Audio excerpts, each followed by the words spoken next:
اسی وجہ سے یہ ساری جو چیزیں ہیں کہ بھائی جو فرض نہیں ہے زبردستی فرض کر لیا آپ نے، جو فرض ہے اس کو کرو.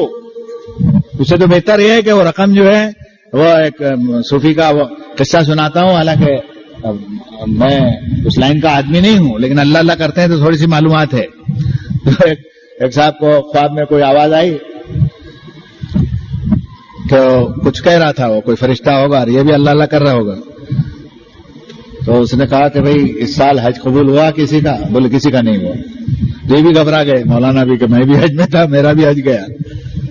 کہ حج قبول ہوا؟ کہ نہیں کسی کا قبول نہیں. اب گھبرائے وہ، نیند میں بڑبڑانے لگے، میرا بھی نہیں، کہ تیرا بھی نہیں، تیرا بھی حج قبول ہوا. کسی کا؟ ہاں بولے ایک آدمی کا حج ہوا. کس کا ہوا؟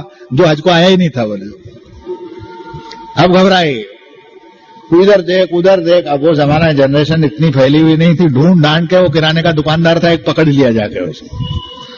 اس نے بولا یار تو ہے کیا؟ بولے حج کو جانے کا ارادہ تھا. بولے کیا ہوا پھر؟ بولے نکلا تھا میں 20-30 میل کا سفر کیا، اس میں ایک عورت دیکھا کہ بیوہ ہے، 5-7 بچے، شوہر مر گیا، لڑکیاں جوان. مجھے ایسا لگا کہ بڑا فتنہ پھیلے گا، اس کا کچھ کرنا چاہیے. مالنی خلیفہ کو علم ہو نہ ہو، میں نے تو حج کے سارے پیسے اس کو دے دیے، واپس آ گیا. وہ میں نہیں کہتا کہ شریعت کا اصول ہے، شریعت کا اصول نہیں کہتا، لیکن آپ اس سے ایک آئیڈیا ملتا ہے ہم کو اس چیز سے کہ بابا جس پر حج فرض ہو اس نے کرنا چاہیے. یہودی اور امریکن آپ کی حفاظت کے لیے آئے ہیں، میں نے دیکھا اس علاقے میں جا کے دورے بھی کیا، رہا ہوں میں 8-10 دن تک. دیکھی والی بات، اتنا بھولا ایمان والوں کو نہیں ہو.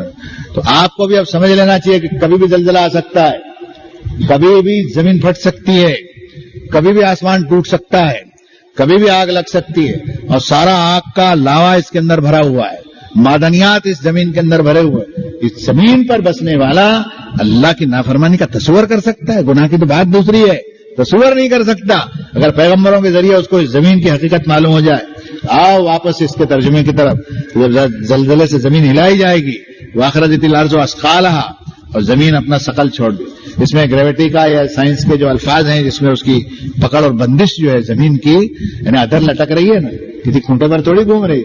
وہ بیوقوف تھے جو کہتے تھے کھیکڑے کی پشت کے اوپر زمین، اور ان کی بھی عقل ماری گئی تھی جو کہتے تھے کہ وہ ڈور کے سین کے اوپر دھرتی جو ہے وہ چل رہی.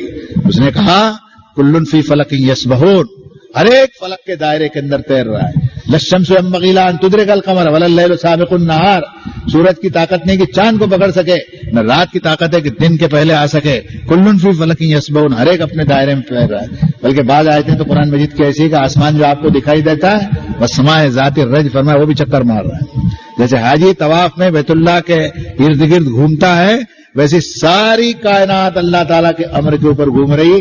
آدمی بھی اس طواف کے اندر مشغول ہو کہ میرے پروردگار کے نام کی مالا جپنی ہے، میں نے سجدہ اس کے لیے کرنا ہے، ڈرنا اس سے ہے، رجوع اسی کی طرف ہے، وہی میرا مالک ہے. اور یہ زمین رہنے والی نہیں ہے، ایک دن یہ زمین اٹھائی جائے گی اور اخرجت الارض اثقالها، اس کا ثقل اور سارا وزن باہر آ جائے گا. علماء نے یہ بھی ترجمہ کیا کہ اس کے اندر معدنیات، سونے اور چاندی اور گیسز اور آگ کے لاوے، دریا کے دریا بھرے ہوئے ہیں. اور خود دریا بھی قرآن مجید نے ایک جگہ فرمایا فیضل بہار اور سجرت، جب دریا بھڑک اٹھیں گے آگ لگ جائے گی. یقول الانسان وین المفر، آدمی کہے گا کہاں بھاگوں. کلا لا وزر الی ربک یومئذ المستقر، کہیں نہیں بھاگ سکتا، آج تیرے پروردگار کے یہیں تجھے جگہ ملے گی، وہیں ٹھہر. یہ قیامت کا منظر ہے، اس سے واقف کراؤ دنیا کے انسانوں کو. انہیں بتاؤ کہ ایک دن ایسا آگا کہ ایک ایک انسان کہے گا قال الانسان مالا، پشت پر ہوگا وہ بھی کہے گا، زمین سے نکلے گا وہ بھی کہے گا. یخرجون من الاجداث کانہم جراد منتشر، زمین کا ثقل جو ہے وہ نکل جائے گا تو ڈاواں ڈول ہوگی اور بھربھری زمین ہو جائے گی، ریت کے بھربھرے ٹیلے ہو جائیں گے، بڑے بڑے پہاڑ. اور سیرت الجبال السیرا، اور پہاڑ سیر کرنے لگیں گے جیسے وہ بھی شہر میں نکلے ہوئے کہ ایک پاؤں سے جب سے پیدا ہوئے تھے اللہ کی بندگی میں کھڑے ہوئے تھے، رکوع بھی نہیں کیا تھا، سجدہ بھی نہیں کیا تھا. اللہ نے کہا اچھا تم بھی گھوم ہی لو، اب چھوڑو زمین کے اوپر کھوٹے کی جو کیفیت ہے، یہ جو کھوٹے کی کیفیت تھی نکال لی. اب زمین کا ثقل جو ہے وہ اندر سے اور باہر سے ایسا ہو گیا کہ زمین نے اپنی جان چھوڑ دی اس میں، اور مردے جتنے تھے وہ زمین سے نکلنے لگے. اور زندے مردے سب یہ کہنے لگے قال انسان ما رہا، کیا ہوا اس کو، یومئذ تحدث اخبارہا، اس دن وہ اپنی خبریں بیان کرے. یہ اخبار کا لفظ لے کے گھومتے ہیں نا، اخبار لاؤ، کیا خبر ہے، آج کیا خبر ہے. یہ لفظ قرآن نے دیا لوگ. تو ایک جگہ کسی اخبار کا ادگھاٹن کرنا تھا مجھے، تو میں نے یہی آیت پڑھی تھی، یومئذ تحدث اخبارہا بان ربک اوحیٰ لہا. تو اخبار کا لفظ قرآن شریف نے دیا لوگ، اور کئی جگہ ہے. فرمایا نبلو اخبارکم، تیری خبروں کی جانچ پڑتال کا سلسلہ جاری رکھیں. کیا کر رہا ہے تو؟ خبر اس نے پیغمبر کو بھی دی، اسی سے اخبار نکلے. اور جب یہ چھاپے خانے کا دور آیا تو اخبار چھپنے لگے. اور آج تو ایسا ہے کہ ایک معمولی آدمی بھی اخبار دیکھتا ہے. کوئی صبح کا اخبار دیکھو، تو بھی اپنی خبر دیکھنا کہ تیری اپنی خبر کیا ہے، وہ بھی دیکھنا ضروری ہے. ورنہ کہ یومئذ تحدث اخبارہا، اس دن وہ اپنی خبریں بیان کرے گی جو ہوا ہے اس پر.